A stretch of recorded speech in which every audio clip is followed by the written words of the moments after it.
49ers update. We have moved time zones. We're in Edinburgh, Scotland, and intel from the Senior Bowl, a long way away from here in Mobile, Alabama, is that the Vikings are interested in trading for Mac Jones.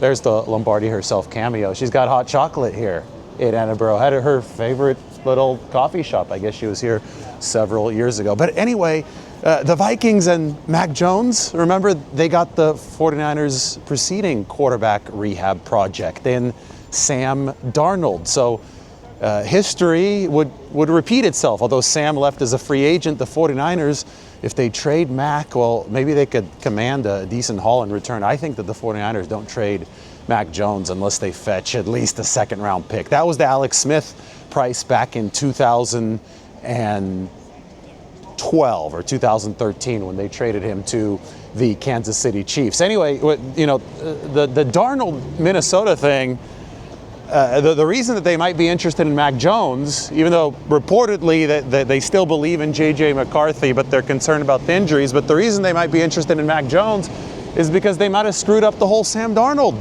situation. I mean, Steve Young couldn't believe it when he talked at the Rise of the 49ers premiere. The Vikings, with what happened and how what the team took to him in the city, what are you doing? But now he's going to do it in Seattle. Good for him. Couldn't be happier for Sam. Couldn't be happier. That was all part of Steve's larger discussion about Sam Darnold, who's about to play in a Super Bowl, and the opportunity to be as great as possible. And that requires the structure of a team. And Sam obviously got that in San Francisco in 2023 when he turned his career around. That parallels Mac Jones, who turned his career around with the 49ers here in 2025. He had many more opportunities to start than Sam, who only got that Week 18 game against the Rams back in 2023. Mac had 8 games, and he went 5-3 as a starter, and he put up the second highest QBR of any 49ers quarterback under Kyle Shanahan, higher even than Jimmy Garoppolo's QBR, obviously behind only Brock Purdy's. But have a listen to the rest of what Steve Young said, because I think it's so insightful. In an age where people are so fixated on individual performance, to the point where they write off very talented players who are in bad team situations. At the end of the day, we are covering a team sport, and we just so happen to be covering a team sport from Edinburgh Castle, or a view of Edinburgh Castle. I was recording this video, and a guy walked up to me and asked what I'm talking about, because I think he heard me talking about football, and I said, yeah, I'm talking about the 49ers, and the first thing he said was Brock Purdy. And yes, Brock Purdy also benefits from the dynamic that Steve Young illustrated. Here's the thing you have to know about quarterback, and this is true for a lot of positions in the NFL, but nothing more dramatic than a quarterback. You need tons of help to allow you to go show how great you can be. If you do not get that help, you are limited in how great you can be. Doesn't mean you can't be good or that you can't, but to be great, you need help. And there are not 32 places in the league today that give you that help. In fact, I wouldn't say there was 15. So I'm saying he found the skies parted when he came to San Francisco. I remember him talking about how impact he had on his career and how to look at the position. He didn't realize there was so much help to be had.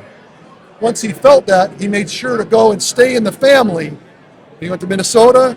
He made sure with Clint he was going to Seattle. Like, I need to stay in the family because I now know these guys understand how to make my job easier and tougher on the defense. And now I can show how great I am.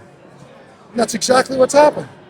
It is a team sport, and that is a beautiful thing. That is, I think, the most appealing part about the NFL and the sport of football to me, to be able to cover something that has to work cohesively as a unit, and where if you do work cohesively as that unit, you can unlock the very best from individuals. And the 49ers have done that, and that's why this has turned into a QB university. This is the University of Edinburgh. Look at this classic building with that clock tower. If Mac Jones is traded, and again, not really sure that the 49ers want to do this. In fact, nothing illustrates what Mac means to this team probably better than his answer to my question about the boombox walkout.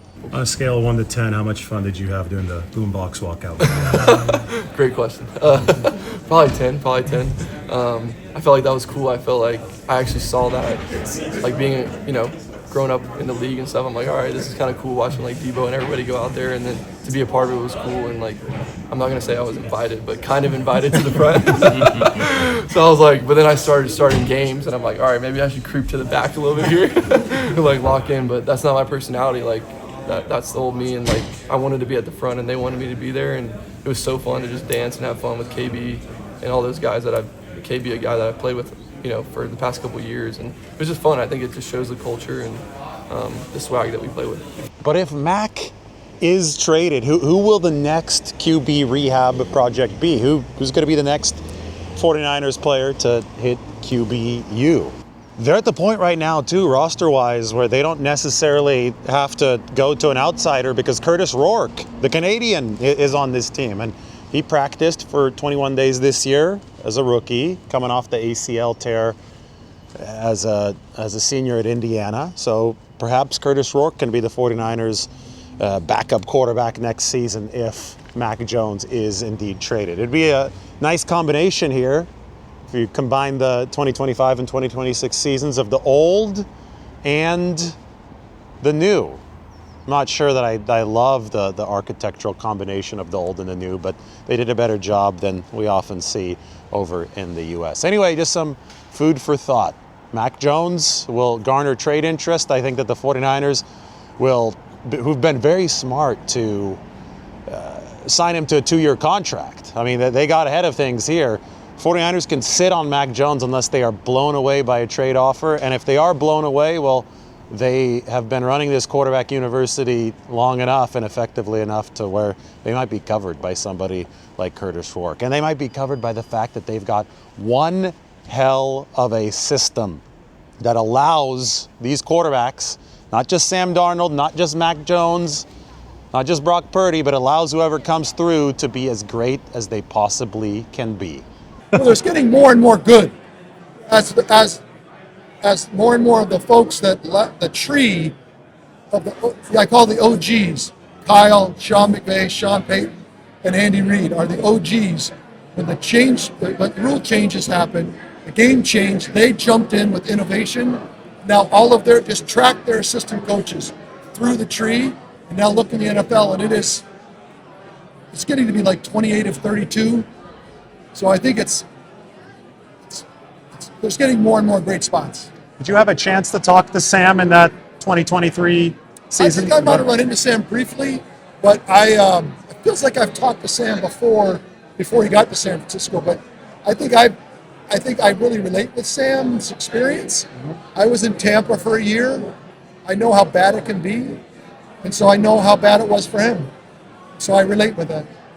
Edinburgh, where we're staying on a boat. And you can go all the way down into the engine room of this boat, which is rather fittingly decorated in 49ers colors, but they've got the glass floor here, and this is where the magic is made. This is what drove this thing before it was a hotel. Probably not a bad spot to talk about the inner workings of the 49ers roster.